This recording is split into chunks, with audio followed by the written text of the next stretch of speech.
نحمده ونصلي على رسوله الكريم اما بعد فاعوذ بالله من الشيطان الرجيم بسم الله الرحمن الرحيم او يكون لك بيت من زخرف او ترقى في السماء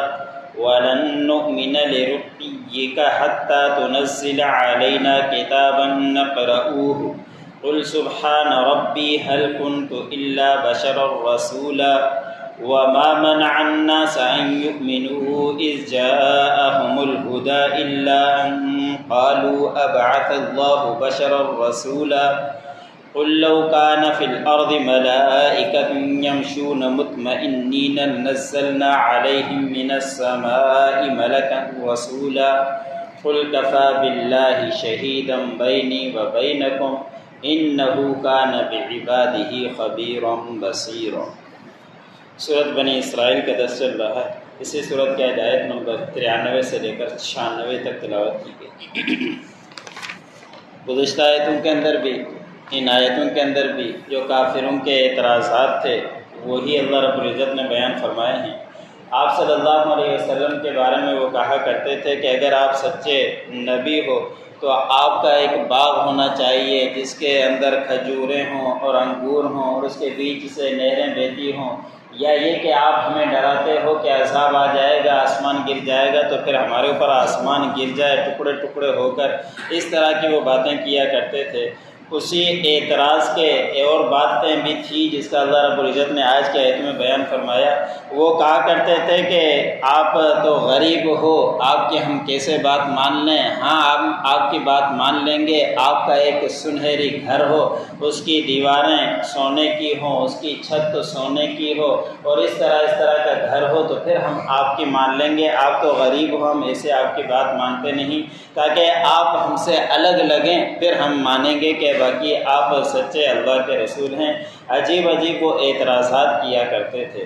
اور پھر یہ بھی اعتراض کیا کرتے تھے کہ آپ کہتے ہو کہ میں معراج پر گیا ہوں تو آپ ایسا کرو کہ ہمارے سامنے آسمان پر چڑھ جاؤ، اور ہمارے سامنے آپ چڑھ بھی گئے ہم پھر بھی یقین نہیں کریں گے، یہاں تک کہ آپ ہمارے ہی سامنے کتاب آسمان سے اٹھا کر لے کر آؤ اور جو ہمارے سامنے ہی پڑھو اور ہمیں بتلاؤ کہ یہ اللہ رب العزت کی طرف سے آئی ہے، پھر ہم آپ کی بات کو مان لیں گے۔ عجیب ان کافروں کا ضد تھا، مشرکین کا ضد تھا، عجیب سوچے چھوڑا کرتے تھے۔ حالانکہ اللہ رب العزت نے اس سے بڑے بڑے معجزات بھی ان کو دکھلا دیے تھے، لیکن جو نہ مانو اس کا ضد کا کوئی علاج نہیں ہوا کرتا۔ چاند کے 2 ٹکڑے کے ہو گئے، قرآن پاک اتنا بڑا معجزہ جو آپ صلی اللہ علیہ وسلم امی تھے، ان پڑھ تھے، کچھ پڑھنا آتا نہیں تھا، لکھنا نہیں آتا تھا، لیکن اتنا قرآن پاک عربی کے اندر ان کو سناتے تھے، لیکن پھر بھی وہ یہ باتیں نہیں دیکھا کرتے تھے۔ تو پھر اللہ رب العزت نے ان کے جواب میں فرما دیا کہ کہہ دیجئے کہ میرا پروردگار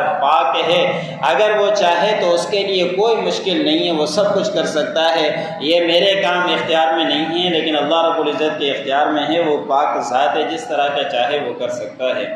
ایسے ہی وہ یہ بھی کہا کرتے تھے کہ آپ تو انسان ہو، آدمی ہو، بشر ہو، جو رسول بنا کر بھیجے گئے ہو، اس کو ہم نہیں مانتے، کوئی فرشتہ ہوتا تو ہم اس کی باتوں کو مان لیتے، آپ تو ہماری طرح ہو، بازار میں چلتے ہو، کھاتے ہو، پیتے ہو، آپ کے بچے ہیں، شادیاں ہیں، اس لیے ہم آپ کی بات نہیں مانتے۔ تو اللہ رب العزت نے فرمایا کہ ان لوگوں کو منع نہیں کرتا ان کا ایمان لانا، مگر یہ کہ وہ یہ کہتے ہیں کہ آپ کو اللہ رب العزت نے بھیجا ہے، آپ ایک انسان ہو، رسول بنا کر بھیج دیا آپ کو، ہم آپ کے یہ بات ماننے کے لیے تیار نہیں۔ یہی بات قرآن پاک کے اندر دوسرے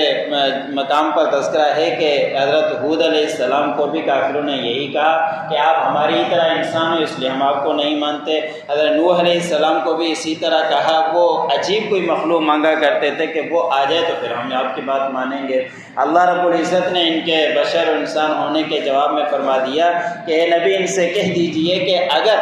زمین پر چلتے پھرتے فرشتے ہوتے تو پھر ہم آسمان سے بھی فرشتہ ان کے پاس بھیج دیتے کہ وہ آسمان سے فرشتہ ہی رسول بن کر آتا، اگر زمین کے اوپر چلنے والے انسان ہیں تو انسان ہی کی خلقت رسول آئے گا۔ فرشتہ آتا تو فرشتہ تو پاک ہے، کھانے سے بھی پاک، اس کو بھوک کا کچھ پتہ نہیں، گرمی کے روزوں کا ان کو پتہ نہیں، کسی کا انتقال ہو جائے بھائی کا، بیٹے کا، اولاد کا، فرشتے کو اس کی کوئی تکلیف کا احساس نہیں، تو اس کو کس چیز کا احساس ہوگا؟ تو فرشتہ آ جاتا تو اس کے اوپر بھی تمہارا اعتراض ہی رہتا۔ اور فرشتے کو اسی لیے نہیں بھیجا کہ دنیا کے اندر بسنے والے انسان ہی ہیں، جب انسان ہیں اور ایک دوسرے کے دکھ کو درد کو سمجھتے ہیں، اس لیے اللہ رب العزت نے انسان ہی کو نبی بنا کر بھیجا ہے، فرشتے کو نبی بنا کر نہیں بھیجا۔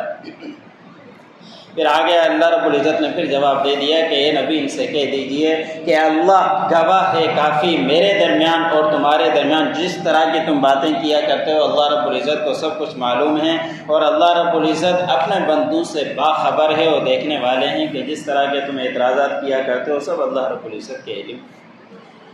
او یکون لک بیت من زخرف او ترقی فی السماء،